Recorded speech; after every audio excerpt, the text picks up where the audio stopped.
All right, that's the comments for today. Thanks to everybody in the Discord. Let's get to the show. Carter, we're going to start with our day one takeaways from the Maui Invitational. We have recaps for a lot of these games on the channel. We have full Purdue Gonzaga recap. We have a full Marquette UCLA recap. We have previews for the big games today, Marquette and Kansas and Purdue and Tennessee. Go watch all those videos. They are separate from this. They are individual from this. But this is more broad, just at the end of the day. What'd you take away? Let's do some winners and losers. We'll tee it up like that. Who's your biggest winner from day one of Maui?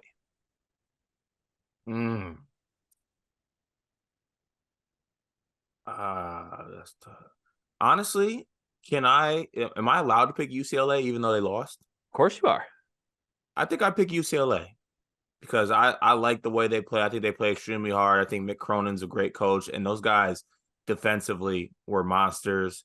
Bona's a monster. I love just Sebastian Mack's mindset, and there's a team that could put it all together there. Like for UCLA to have Marquette on the ropes at the early stages of what this team is, I think bodes extremely well for them moving forward.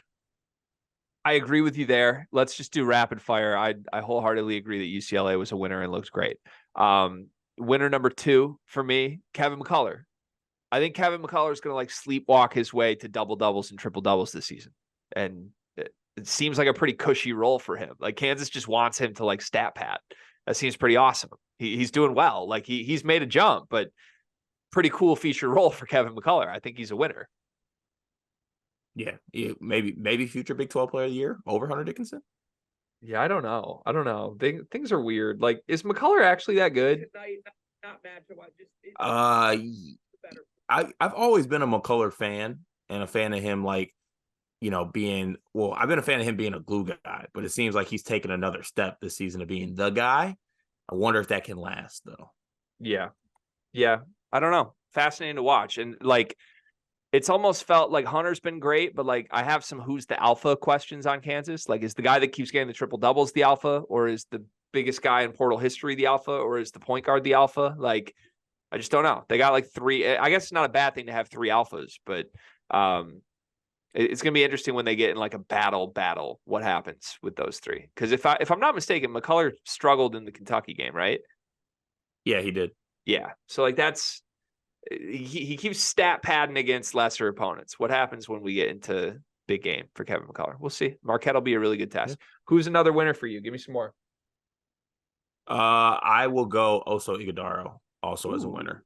Okay. Because and the reason I say that is because I was skeptical what Oso would look like in the front court by himself. Basically, now granted he is getting help from guys like Gold and Joplin, but I thought the loss of Omax would put so much pressure and maybe accentuate Oso so much that you're watching him, you're like, oh, Oso isn't as good without Omax. Oso is as good as advertised. And other people probably saw that before me, but I just had to get out here and say it. I'm extremely impressed with Oso. Yeah, I like to hear you come around on Oso a little bit because I think it was a couple nights ago where I mentioned something about like Oso's a dude. Like we keep talking about Omax. Like Oso's a guy. And I'm glad you see that now because he definitely is a guy. He's a formidable front court opponent. Can I go Purdue? Can I just call Purdue as a whole a winner here? Are you okay with that? I know you still feel a little weird about this, but I'm okay with that. To me, I think Purdue's a winner because of this. I think we saw life from a couple of the guys that Painter was like needing to see life from. Miles Colvin being one, Lance Jones obviously being another. He needs somebody from that group that's not Smith, Edey, Lawyer to emerge. While Lawyer is curling up into the fetal position, we're seeing other guys actually do that a little bit, which bodes well. And end of the day, you got a game we didn't feel like was Zach Edey's best game, and you walked away with a double-digit point win over a top 11 team in the country. It's a massive win. It says everything you need to know about where this Purdue team is. They're going nowhere. They're a force to be reckoned with, and they just need some guys to step up by the time we get to the end of the season, and I think there's a lot of promise that it will happen. Yeah, I like that. I like that pick. Okay, let's do some quick losers. Who are the losers from day one of Maui? Zach Edey. Oh, come on. That's hard. When you hold someone to such a high standard and you know what they can do, yeah, his ability at the start of the season to miss shots he usually makes and miss bunnies is not sitting right with me. That's harsh. I don't like that at all. I want everyone to know that I disown that take. Come on. He had 25 and what, 13? 25 and like 15, I think. And you're calling him a loser. Yeah, He's your biggest loser of Maui Day One. Is the guy who had. Oh no, he's not. He's not my big. He's not my biggest, but I expect more out of Zachary. He's not your biggest. You just decided to lead with it. Yeah, that's a Carter Elliott move for sure. I guess I respect it, but goodness, man. All right, one of my biggest losers. This one hurts me personally to say out loud. The Syracuse backcourt.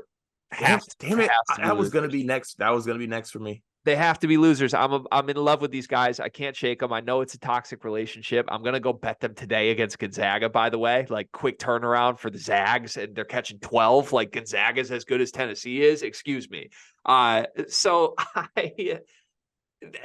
Syracuse could have won this game if these guys just played okay, not even great, and instead, like.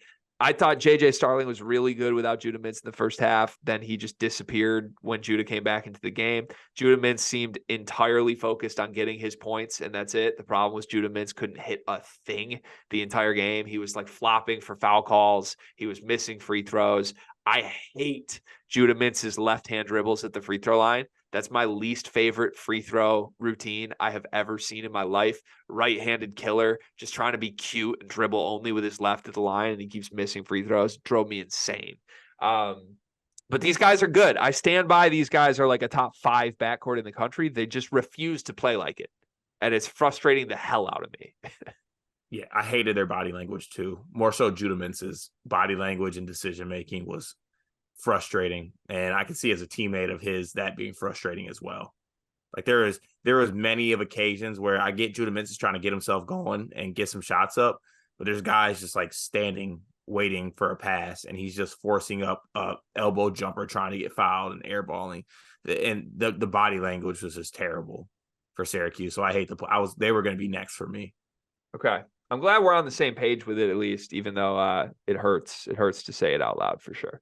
All right, who's your next loser? That was your only other one. You don't have a second one now that I stole it from you? Yeah, you kind of stole it from me. I'd also like, can I take Zach Edey out? Sure. Only if you replace with somebody else. I am replacing with somebody else. I'm replacing him with the 2 guard on his team, Fletcher Lawyer. Okay. I like that. Yeah. Fletch just gave him absolutely nothing. Yeah. Yeah, we talked about it. We talked about it more in the recap video, so go watch that if you want to see that. That's surely true. I got to figure out how to word this because I feel really bad that I'm calling this a loser, but I think it objectively is true. Maybe someone that disappointed you. Not a someone. This is broader. This is a loser for me is the Maui Invitational. That's an insane statement. Why? I don't. It's just an insane statement. Why? I mean, they got great basketball. That's not what I'm talking about. Oh, what is? How are they a loser? They're a loser because obviously this was out of their control and it's tragic and sad. It's just not the same. Not at the Lahaina Civic Center. It's just not the same. The soft rims are gone. We're playing at Hawaii's University. God bless the people of Honolulu that made this happen. And I'm so glad it's still happening in the state of Hawaii, but it's not the same. It's just not the same. And I think Hawaii people would tell you it's not the same. Like, I think every game except for UCLA Marquette went under last night. The rims are hard. Nothing goes in. Everything's supposed to go in Maui and nothing's going in. And there's just, look through my television screen, there's a charm element missing to this tournament where it's being played in the gym that it's being played in this year. Yeah, I'll agree. It just doesn't hit the same. Yeah, it's a nostalgic tournament and gym atmosphere. So to be missing that, it's tough, obviously, given the situation. So hopefully next year it can return to the Lahaina Civic Center. Yeah, as the Field of 68 Twitter account would say, it just hits different this year. Little sad. Do you have any other losers? Who did you think I was going to talk about? Honestly, I did not know. Oh, okay. You just thought I was going down a player rabbit hole and throwing Yeah, and guys I out thought you there. were trying to like not call a player a loser because Got it. it's kind of mean, Got it. Okay. disappointing. I have one final quick loser that is a player. Yes. Santiago Vescovi. I thought he played well, but Uh, he's a loser for the he's a loser for this reason, Car. He doesn't get shot attempts anymore. let me turn this up. Go ahead, keep going. Santiago Vescovi went from like being the featured offensive guy for Rick Barnes. Like I think Yeah, every single game last year, Vescovi knew he was going to come out, and when Tennessee needed to score, the ball was going to be in his hands. Now this yeah, year, he realizes that Gainey and Dalton Connect are way better options than him. His 3-point attempts are down. Everything with Vescovi's game in general is down. Give him credit, he's still playing through it, but yeah, like I think my guy just got pushed to the side a little bit. yeah. For good reason. You like For good that? reason. Honorable mention loser, the SEC. If you're an SEC guard and you carry you're a Bama guard, you're a Kentucky guard, you're a Arkansas guard. You let Santiago Vescovi be first team all SEC 2 years in a row? Take a look in the mirror. Yeah, it's not the best. It's not the best. All right. Very all in all, very fun start to the Maui Invitational, right? Like that was about as good as we could have Oh, hoped yeah. for. They won. Oh yeah, hell yeah. I literally left last night's game after I turned off Marquette, Kansas. I was like, I can't wait for tomorrow. I can't wait for today. It's gonna be Yeah. great. Yeah, it's gonna be fantastic. All right.